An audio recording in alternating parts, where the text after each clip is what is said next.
So good morning and Shavua Tov.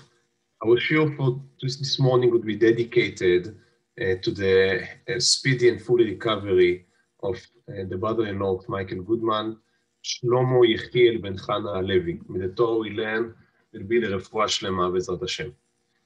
Our topic for today is not an easy one. That should be said on immediately as we begin. And if it's a sensitive topic, if some of us feel that it becomes too stressful or too much, then obviously you are always. I mean, it's easier when it's on computer. You can just leave your name here and mute me, and all the stress will go out of the world. So that's fine. So feel completely convenient to do so. I do think it's important for us to discuss the topic. I do think that it's important for us to know what is the halacha understanding and way in this question of abortions in halacha. But obviously some of us, depending on personal sensitivities and history background, may find it very difficult to speak about. The question of abortions, we have to understand, we'll see in a few minutes that it does not begin in the 20th century. It's a very old and ancient question. But there is a very important thing that happened basically around the 70s. And that is that abortion became something that was basically safe for the woman to go through. Meaning, obviously, there is a risk factor, but the risk factor became no greater than the birth itself. So for thousands of years, Halachic authorities, it's not that there was no discussions of abortions. Obviously, I speak not about natural abortions, but about planned ones, abortions that are initiated by a human factor, human agent. So for thousands of years, it was clear that it's a very dangerous procedure. And women usually would go through it only in case of anyway of a great medical need. So usually it was not a question, I mean, it didn't come as such a question. People would not do it for convenience sake, because it was a high life risking situation. Also, what was advancing, beginning to advance in the 70s, obviously it is much more advanced today, is our ability to screen the fetus during pregnancy and discover sicknesses or flaws or defects that may, in a higher or lower probability, appear when he would be born. So when there is more knowledge, there are also more questions, obviously. So these are two very important facts. So historically, to understand, before we begin any discussions about abortions. Now, another thing which is important to understand is that, at least in the Western world, the discussion became to be framed as a question of rights, as anything else, meaning philosophically, politically, in the last 50 years or 70, maybe it's more 70 years in the Western world. So the way it's being framed now in, let's say in the States, where the debate is still raging, very hotly debated, the topic of abortions. So it is framed like that. The question is, would you prefer the right of the woman to choose the destiny or her fate because it's her body? So that's pro-choice. So it's the right of the woman. And on the other side of the debate, the discussion is the right of the non-yet born child. So does he have rights? If he has rights, then obviously the right of the mother to be convenient cannot trump his right to live. But if he does not consider that as alive yet, or has, maybe he's alive but he doesn't have rights, or maybe he's not alive but he does have rights. So you can You can play it in different ways, but it comes down to the question of rights. So who has more right? Does the woman has more right to abort, or does the fetus that, or the child, depends again how do you, the name you call him obviously is part of the question, but does he have more rights, and that's why he must be saved. That is the basic question. Now, obviously, the way that I frame it right now, it has nothing, it can be, again, explained as nothing to do with religion. It's a philosophical question, or a law question. Who has rights? Nowadays, there are countries in which animals has rights. If animals has rights, one can argue that non-yet born children also have rights, should have rights. But again, in the Western world, it's important to understand it, to understand the background of what is going on. So in the Western world, we have to know that according to the church, then the child in the womb is considered completely alive. And that means that you are not allowed, according to them, to kill him. Even if the mother herself is in danger. So even if we know that the mother would die as a consequence of the birth, we are still not allowed to abort the pregnancy. So that's a very important factor. Again, sometimes it's more on the front, sometimes it's in the background, depending on the age and depending on where do you ask. I mean, there are different states, and Catholicism has different position in different states around the Western world. But that's a very strong position. It's a religious position regarding when the soul is entering the body. Now, as we will see in a minute, the Yahadut, the Halakha, the Torah, does not live in one sense, it does not stand with the church, lehavdil, and does not see the non-yet born child as completely alive. That is clear. We'll see it in a minute.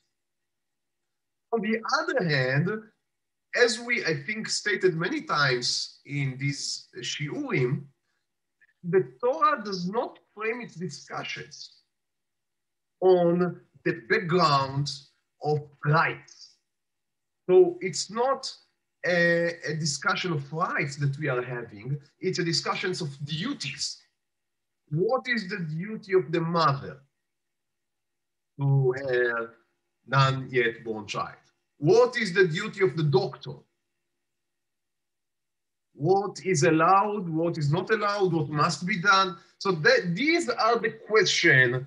That's the way that we ask questions in halacha. We don't ask whose right is it. We ask what must be done. Ma chovati ve'etzeno, what is my duty? So that's a very different way of asking questions, and that's basically the way that we begin our discussion for this morning. And obviously, we are not, it's a huge topic. And whole books were written on the subject of the position of halacha regarding abortions. So there is no way that we will be able to cover even 1/3 the material. What I would like to do is only to give a very general map, a roadmap, for the basic positions within halacha to this question, and try to see also some type of maybe a more multifaceted approach. So that's what we are going to do. It will be very general.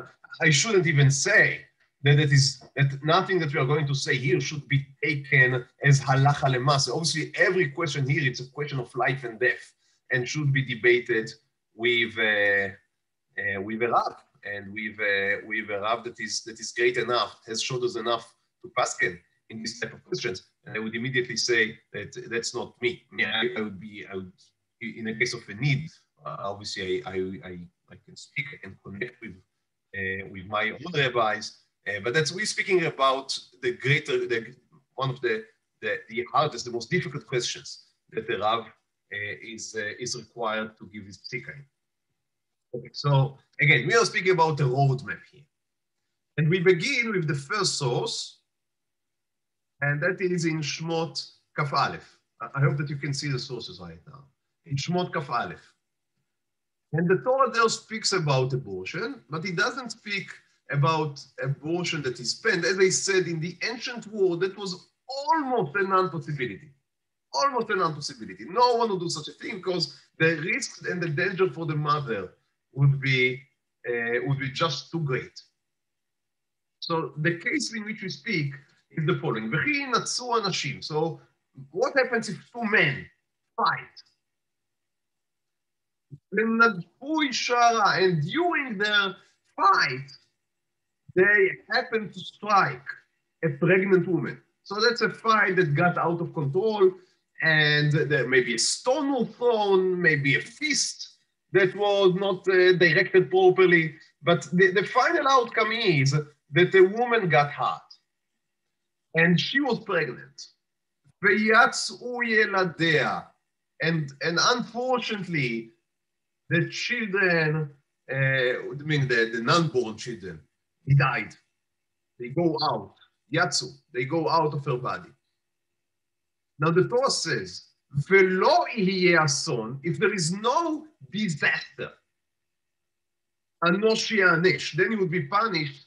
Kasher Yashit alav ba'al ha'isha, he would have to pay to the husband of the pregnant woman, Venatan biflilim, and he would be sued in a court.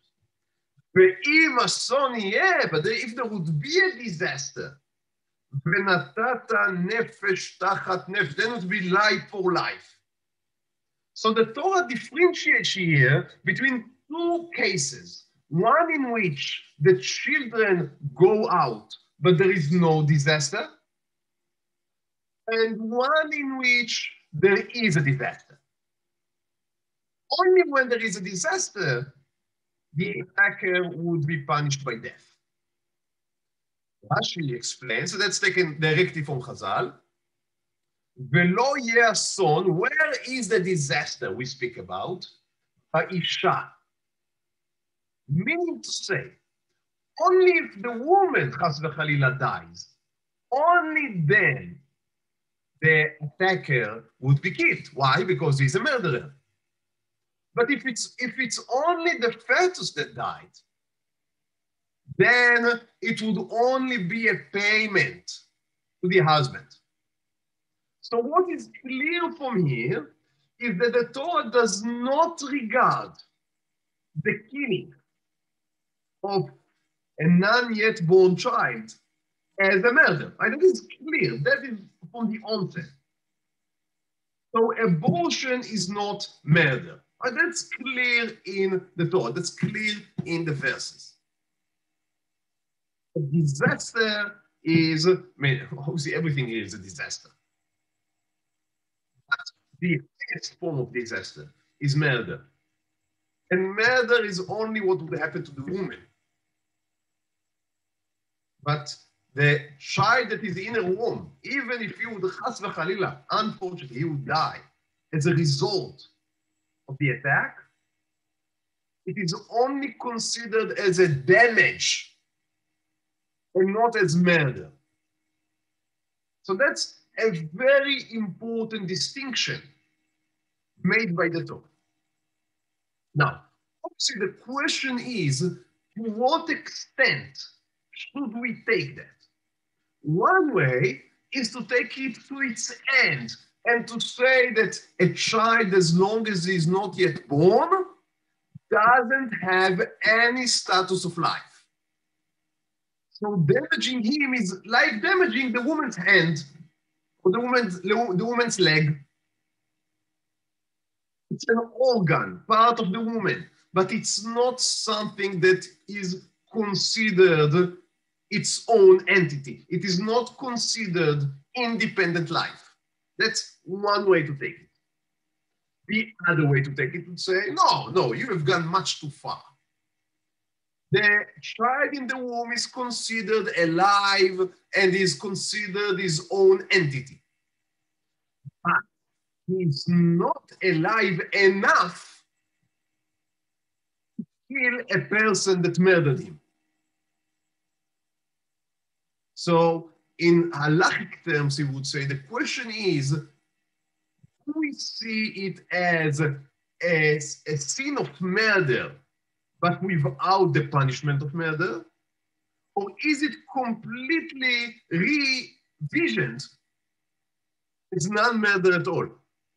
There's only a damage. That is the basic question that arises immediately when we read these psukim. Now, the Mishnah in Masechet Nida is taking us to one direction. And the Mishnah says, Tinok ben yom echad.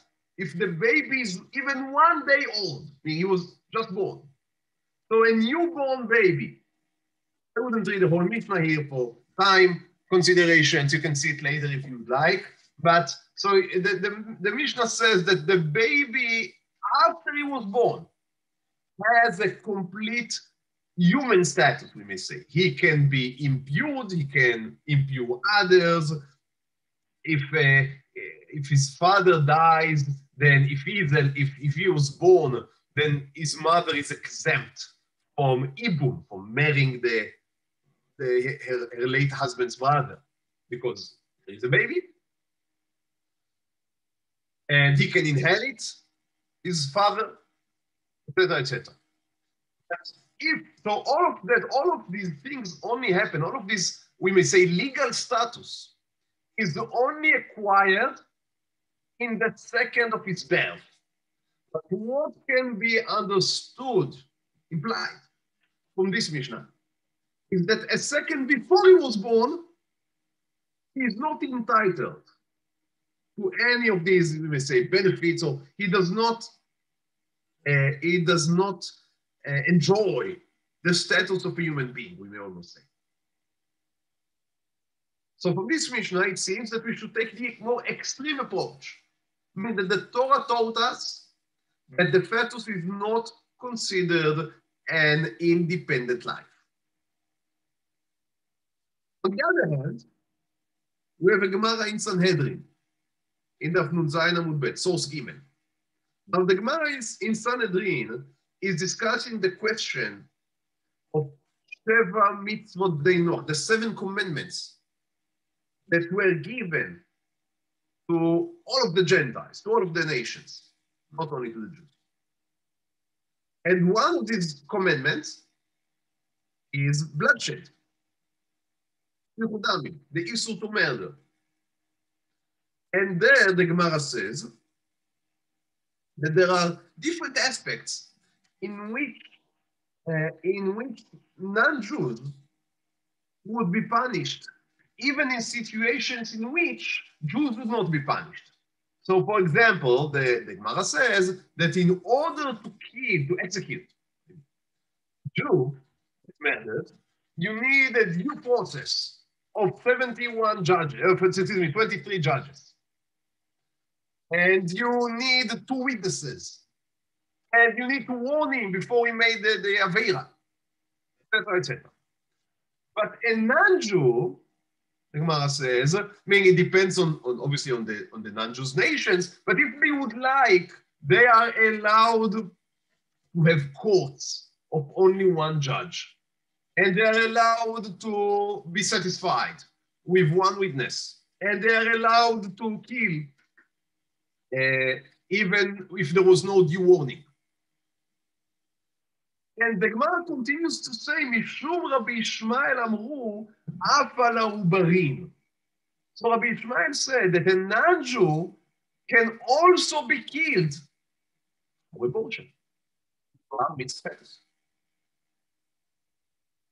So a non-Jew that committed abortion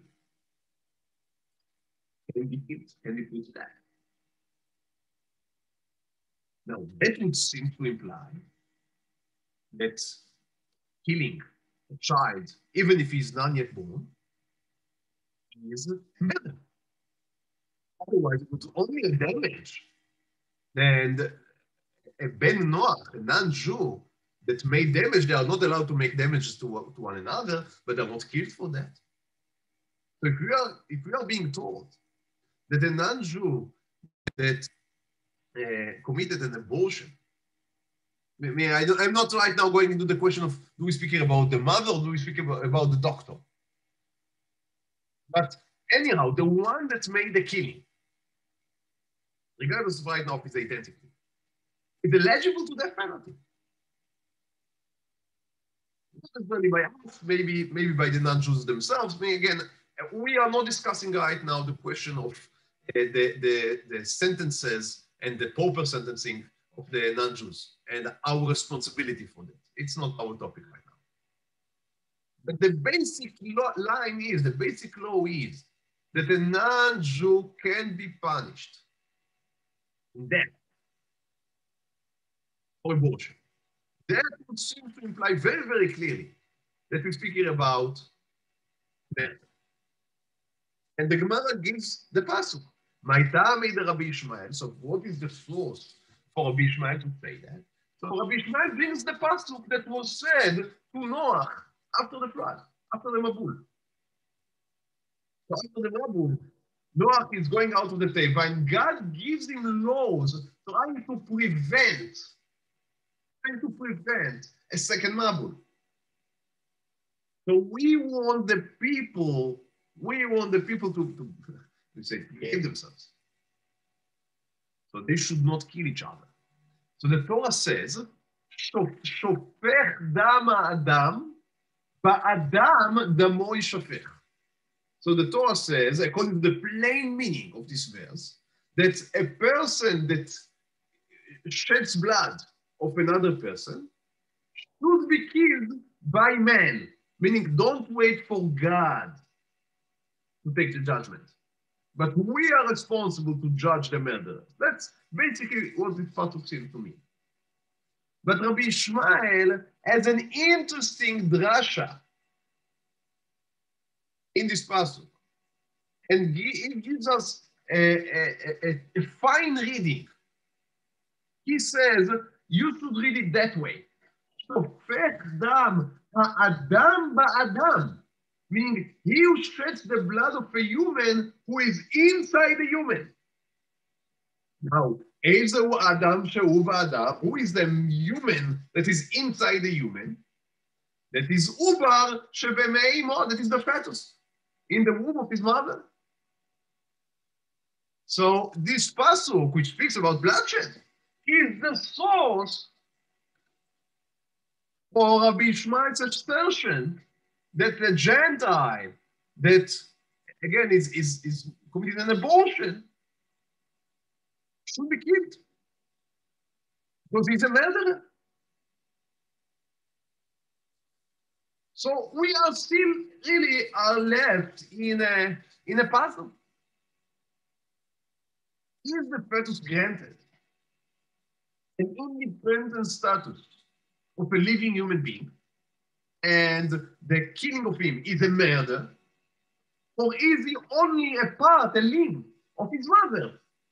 And if his mother needs, and just as she can go any other surgery, in the case of a need, and remove something from her body, she can also remove him.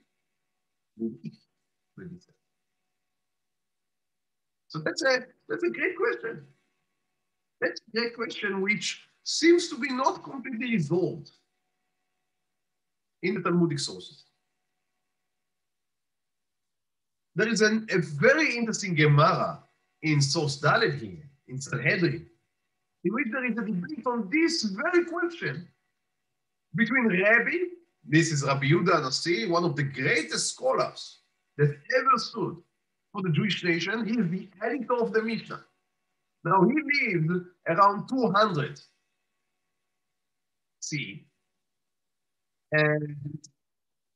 And he was, the Roman emperor in his time was Antinous.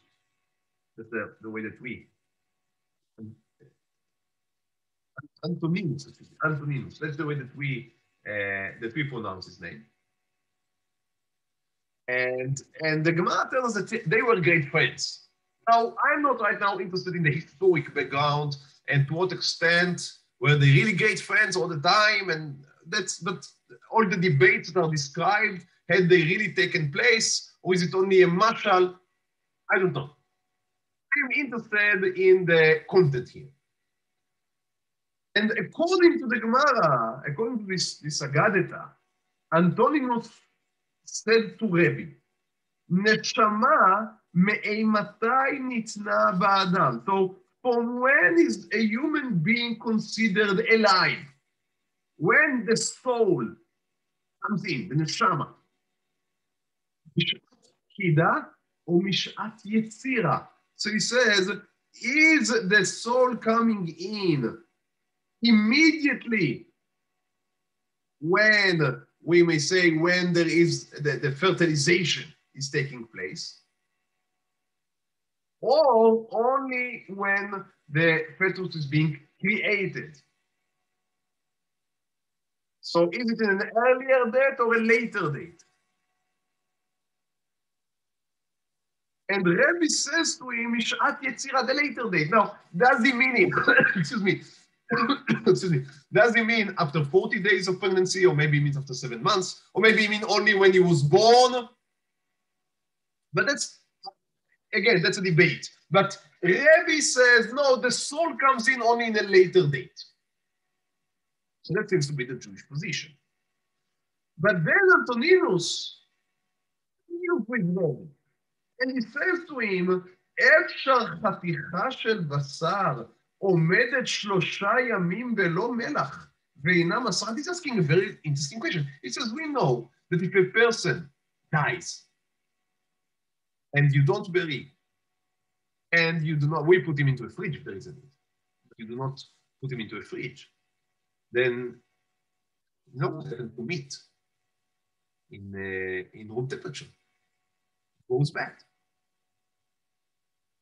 So the human body without a neshama, without a soul, without life, that's only meat, and it goes bad. So Antoninus says, if there was no neshama in the fetus in the womb, then it would go bad. If it can stand, if it can survive, it means there is a neshama inside. Very interestingly, Rebbe says, you know what? You are right. Rebbe, דבר זה לימדני אנטונינוס. Yeah, I learned that from Antoninus. I had a different concept, and he proved himself right. No, that's in himself amazing. So Rebbe was open to learn a very crucial thing.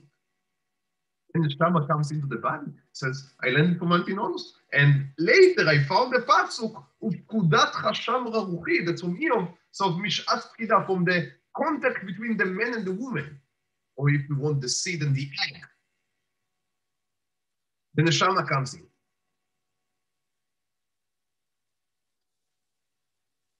Now, obviously, one could argue with Antoninus. If the fetus is part of the mother, then it's the neshama of the mother, it's the life force of the mother that prevents the fetus or the meat from going bad, from decomposing. So I wouldn't say that that's a definitive argument. But what I think we may say is that halacha, on one hand, does not see the non-yet born child as a living, independent entity. If that was that, then obviously aborting him would be a murder and be eligible to a death penalty even in Jews. On the other hand, you cannot say just another organ of the mother, because otherwise the non-Jew would not be eligible to that. So the right way to define it is by what it really is. It's a potential for life. It's not just a piece of meat. It's not just another organ. It's also not yet a fully living human being. So it's a potential for life. Now, that is not just a definition. That doesn't help us to solve our questions. But I think that frames the debate and give us the right framework to work within. So the real question is, to what extent is it a murder to kill this potential? Or for any other matter that we debate regarding a non yet born child. Now, another very interesting proof can be seen from the Rambam in Hilchot Shabbat.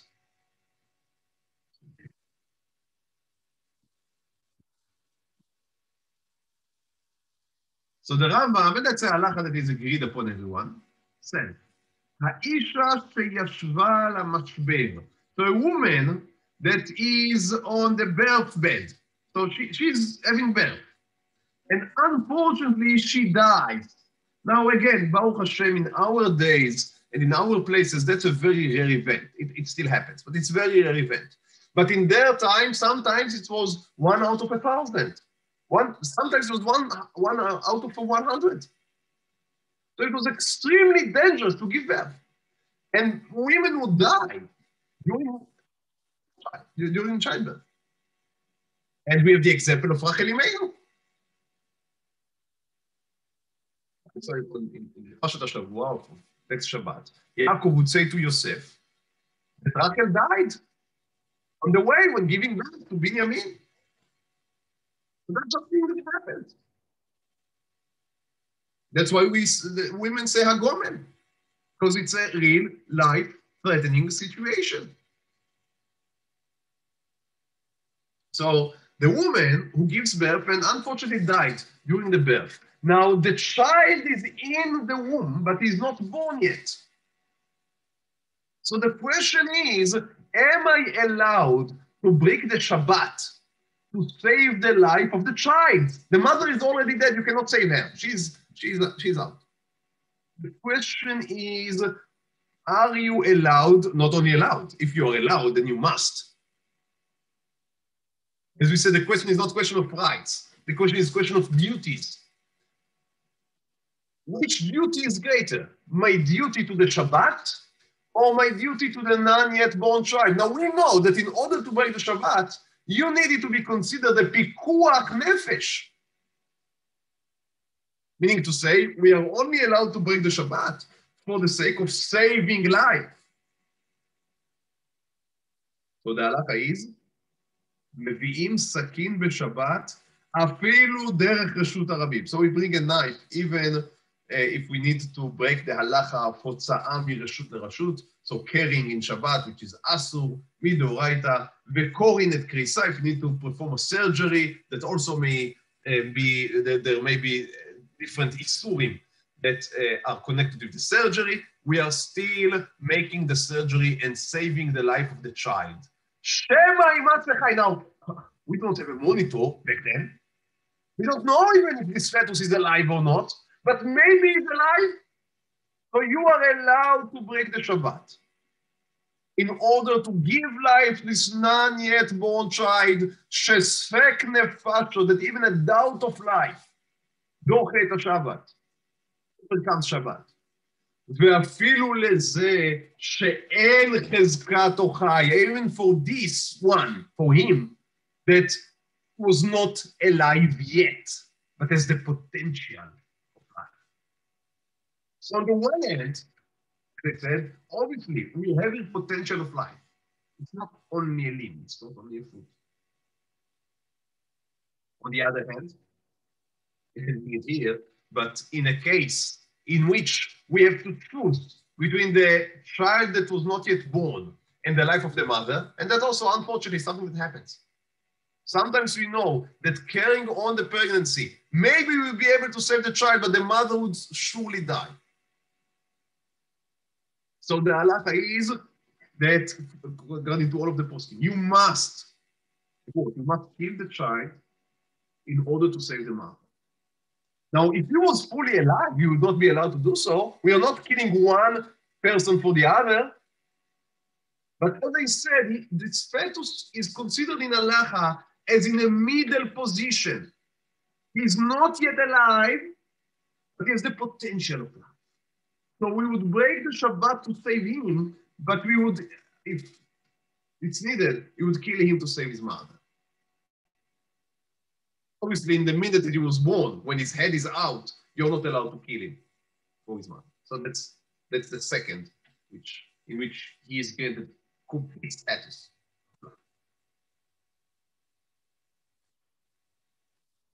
So, as I said, there are questions which are clear-cut. Everyone agrees upon in Allah.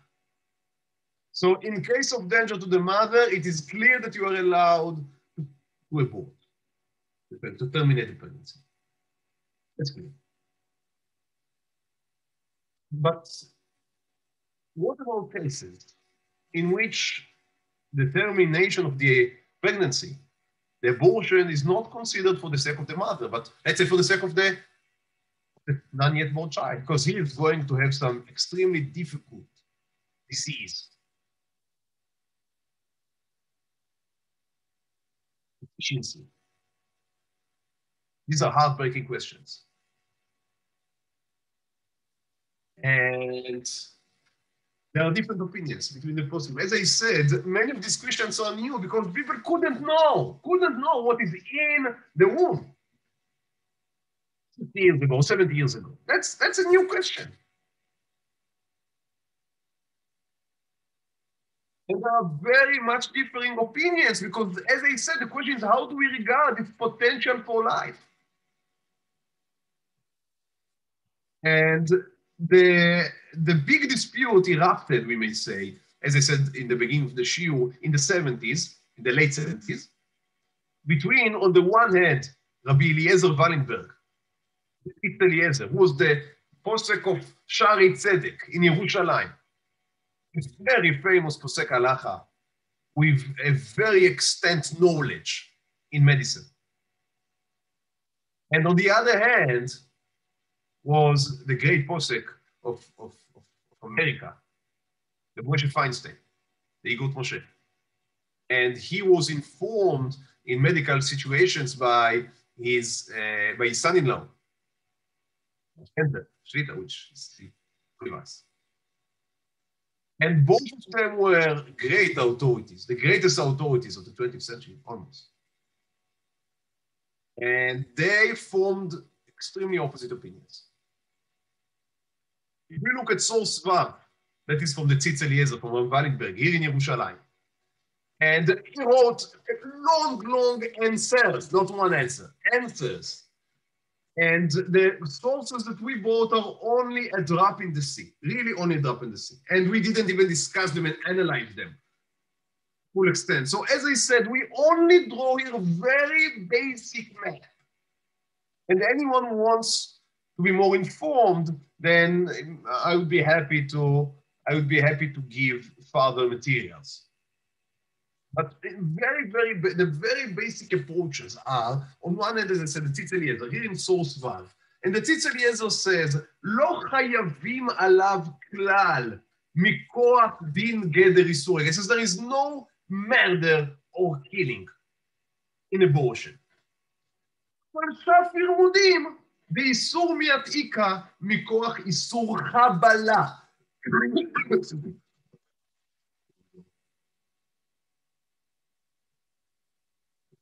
Excuse me. So he says it's not murder, it's damage.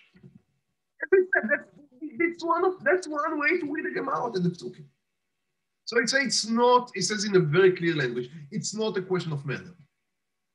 Abortion is not murder. Abortion is damage to the woman. And now the question is whether you're allowed to inflict such a damage. ולכך אסור משום כך להורגו שלא לאיזה צורך אחרים, לא שני said, obviously you're not allowed to damage someone, or even you're not allowed to damage yourself for no reason. So you need a valid reason, but we all understand that if we only speak about valid reasons, then there may be many valid reasons. That's the opinion of the Eliezer. The Eagles Moshe was very much opposed. And here again, he wrote a long answer. I quote here a very short sentence from it. But it says, it's again very clear and very concise.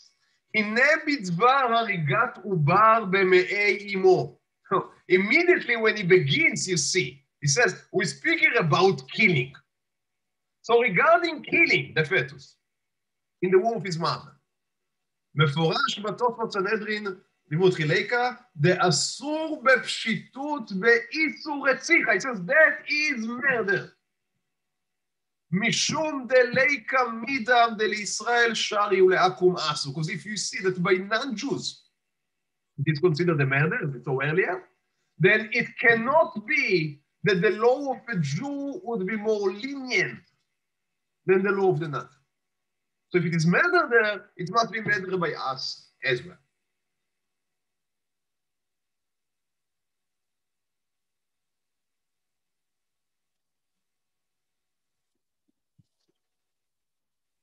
These are the two opinions. Now, as you can understand, there are many more nuanced and varied shitot, in which these are the two, the two extremes, the two poles of the gamut. But you can have many opinions within this scale. It's a severe damage. To say that's a very light murder. I don't know if there is such a thing as a light murder. But I hope that you understand what I'm aiming to. So we can build maybe a much more nuanced discussion here. But we don't have the time for nuances here. We only want to give the black and white. In the end, I'll try to show one approach that is more, that is maybe more varied. Now, the question that they were debating, Rav Wallenberg and Rav Feinstein, was a question that Baruch Hashem nowadays almost does not appear. That is the question of the Tay-Sachs. Now, Tay-Sachs is a genetic disease that was very common in Ashkenazic Jewish population. Nowadays, Baruch Hashem, by genetic screening, we are almost able to completely avoid this disease because we can identify when both of the couple has the gene for Tay-Sachs, and if that is so, we advise them not to get married. But that's, as you can understand, genetic advising is new, again, new, 30 years, but it's a new phenomenon. And 60 years ago, in the 70s, it was only in its beginning, in baby stage. And Tay-Sachs could be identified during pregnancy, could be diagnosed in the fetus, but only after the pregnancy was already 3 months old. So in an advanced level of the pregnancy. The question was, in the very unfortunate event in which parents discover that the fetus has Tay-Sachs. Now, Tay-Sachs is a disease in which there is no baby that survived more than 4 or 5 years old. And these 4 years were full of misery, suffering. They're horrible, horrible, horrible disease. It's a very extreme question. It's life that are hardly to be called life, and they will be ended very early with extreme misery for everyone involved. Would Allah permit the 4th or 5th month of such a pregnancy? Abortion.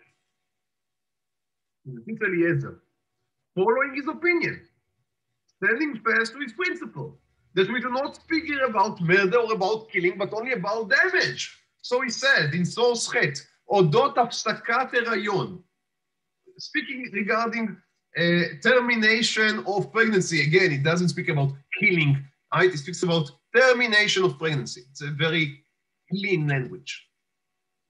בגלל המחלה נקראת Tay-Sachs, because of the disease called Tay-Sachs. אשר הבחנתה מתגלית עוד בשלבי ההיריון, we can find it during pregnancy. והתוצאה היא כיום בלי יוצא מן הכלל מוות עד גיל 4. So he says, we cannot save the child. He will die at the age of 4. And then he describes, I prefer to skip it, the description of the life in these 4 years. הטכניקה בה ניתן לבצע כיום בדיקות מעבדה האלה, so the technique in which we can diagnose the disease in the fetus cannot be, it's not effective till 3 months into the pregnancy. says ציץ אליעזר, במקרה המיוחד הזה, in this special case, אשר תוצאות כה חמורות בכנפיו, עם המשכת ההיריון, such severe consequences. אפשר להתיר הפסקת הריון, we are allowed to terminate this pregnancy, עד 7 חודשים. So, I don't have to tell you. 7 months in the pregnancy, that's a baby that if he will be born, we can many times save him.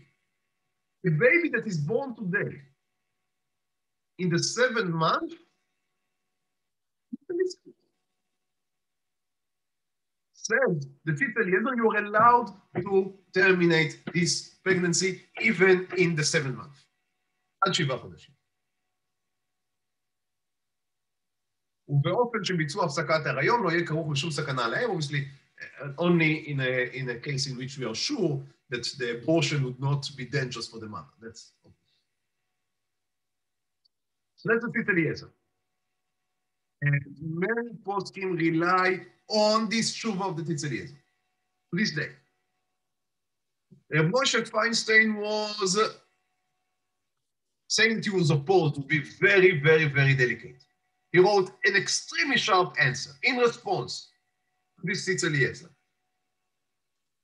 And he says, that's here in source text. Just a second. He says, כתבתי כל זה, I'm writing all of this. לעניין הפרצה הגדולה, there is a great a break, but it's a breakage not in the right way, in the proper way. It's a falling of the walls, the falling of the fences. שהמלכויות של הרבה מדינות התירו להרוג עוברים. He says, the governments of many states are now allowing, permitting, to kill, to murder. Now, he doesn't speak about הפסקת הריון. He speaks about killing and murdering. He says, they allow to kill fetuses. ובתוכם גם ראשי המדינה, במדינת ישראל, he says, also the Jewish state is permitting of non-born children. וכבר נהרגו עוברים לאין מספר. By the way, that is amazing. If you read the statistics of abortions in the world, we speak about millions and millions. In some countries, there are many more abortions than the deliveries. I think in England, the 1% rates, amazing numbers, amazing numbers. 1 to 7, I mean 7 abortions to every birth, if that was nothing. It's amazing. That means that people use abortion as a preventive measure. But let's leave that aside. We speak only about the extreme case of Isaacs. So continue Moshe Feinstein. בזמן הזה יש צורך לעשות סייג לתורה. In this type of time, we need to be defensive to the Torah. וכל שכן שלא לעשות כולות באיסור רציחה. How can you be lenient with murder? He says. לכן השתוממתי, I was amazed. בראותי תשובה מחכם אחד בארץ ישראל. So an answer, a response, written by a sage, a wise man. It means, that's Italy, written to the menahel, to the principal, to the president of the hospital of Shari Tzedek.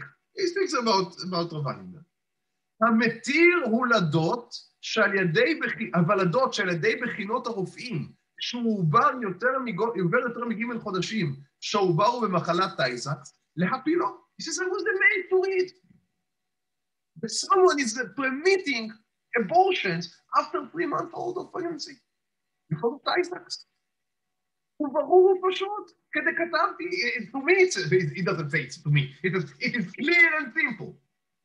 ההלכה ברורה, על פי רבותינו הראשונים המפרשים והפוסקים, So it's clear, according to everyone, all of our rabbis, the early ones, the Mefarshim, the Poskim, the disciples, the commentators, everyone agrees, שממש, שאסור בדין רציחה ממש. It is murder, full stop.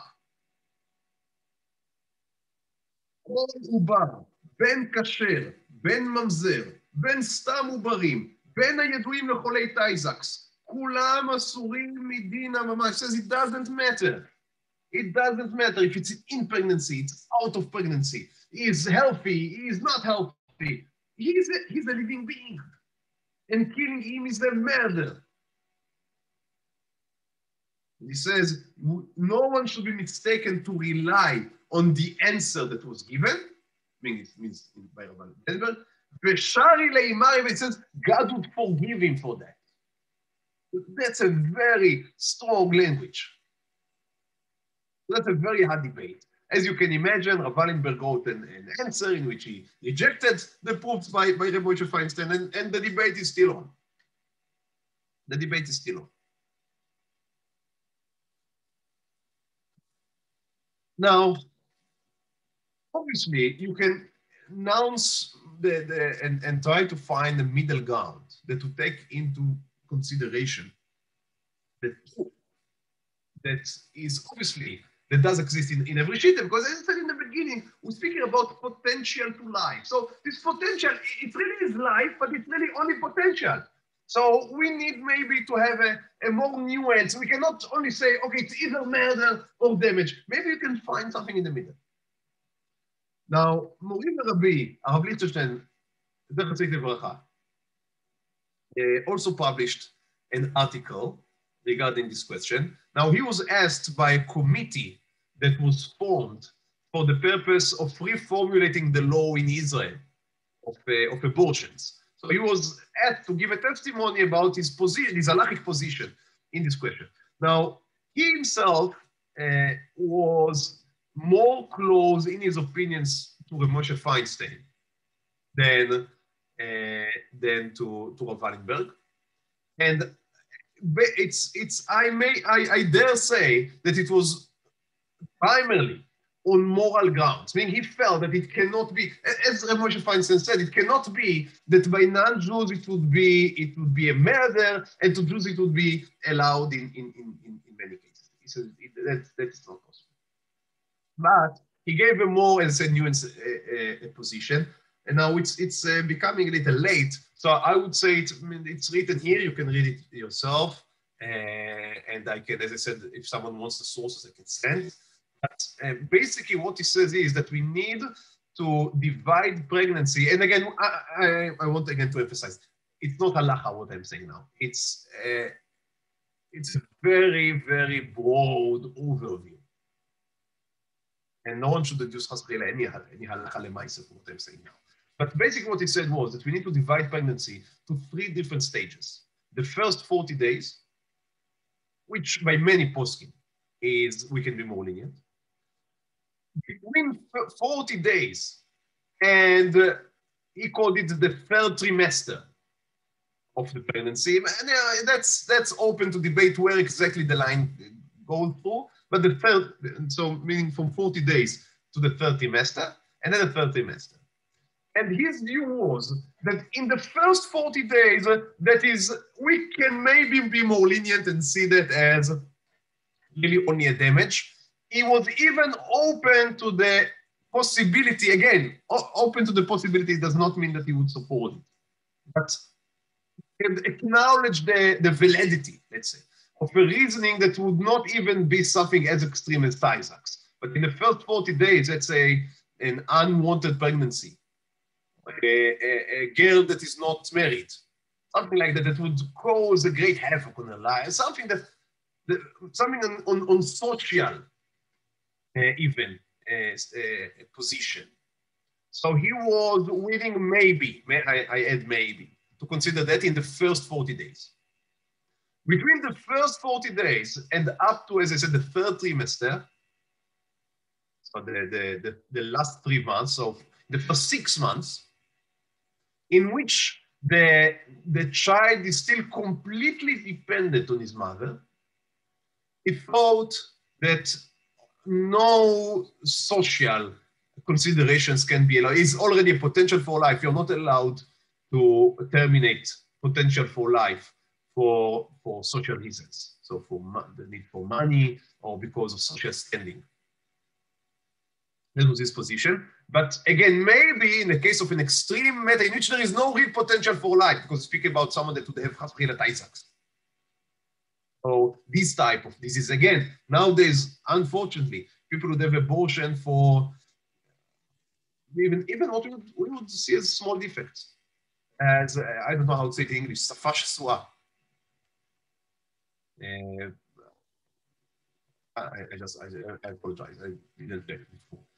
But it's like a shasua is a stoned. No, cleft palate? Yes, exactly. Thank you. So that's something that can be fixed by surgery. That's no, that's I see it as a shock. People say, but they do here in Israel for that. So that obviously would not be allowed. But if we speak about something that really that cannot be seen as potential for life, as I said, as Isaacs would be in an extreme position, as an example, then again, maybe that can be allowed. When we get into the time in which the fetus, if you would be born, can be saved, that means that he can be seen now as an independent creature, an independent life. And then regardless of situation, it's a murder, that would be like a Moshe Feinstein, would not be allowed to terminate his life. Now, again, obviously there is much more here to discuss. But that was, I hope that I'm faithful to his basic position. And he ends with a note which I would like to end our shiur with. And that is, I mean, in the States, the discussion is many times is divided into, they call it the pro-choice and the pro-life. The pro-choice means the choice of a woman over her body, and the pro-life is the life of the child.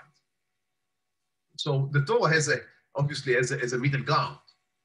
But the Torah here, and I think it's very nice, the Torah is calling us ובחרת בחיים.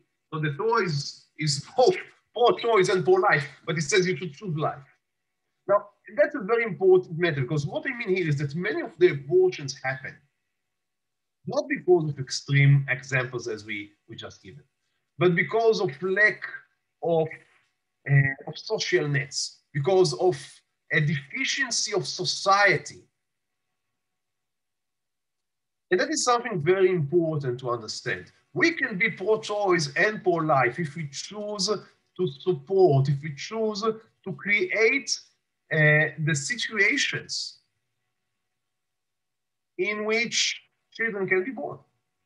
So that can be in many different ways. By the way, sometimes the right way to prevent abortions is to prevent some of the, we may say, the encounters. So it is very unfortunate, but it is well known that one of the greatest provider, we may say, of abortions in Israel is the army. That's a very sad thing, but proof. And we can understand that. On the one hand, we have boys at the age of 19 and 20, boys and girls together. And on the other hand, they don't want to give birth right now. But the way that it's being done, I'm not going right now into the whole question of girls' equipment, but the question of how it should be done in what we call the right measure of shared service. There should be the right separation. That's simple. We know that a lot of people would. But obviously disapprove cases in which you allow a boy and a girl to be together when they are not married. That's clear. So that in itself is enough to avoid many of the abortions happening today. Many times it's questions of money. If you give the right financial support, then pregnancy could be saved. So we can choose life. It's a question of our choice. It's a question of priorities. Where do we choose to invest? Not every question is a question of Isaacs, for which money cannot help. So I hope that that's a positive note that we are ending with, meaning that's a positive note in a way that we can choose, we can increase life. We can make this world a better world in which children would be welcomed. But we need to work for that, and hopefully we will. So thank you so again for joining us this morning. And I end again with wish for refuah shelema, Second, Shlomo Yechiel ben Chana Halevi, Jeffrey Grossman. Thank you. I apologize. Thank you. Thank you. Thank you, Rabbi. Chana Halevi, and we should all have a good and healthy week. Bye-bye. Amen. תודה רב. שבוע טוב, רפואה שלמה. שבוע טוב. Thank you, רפואה שלמה. Sorry. Thank you. תודה.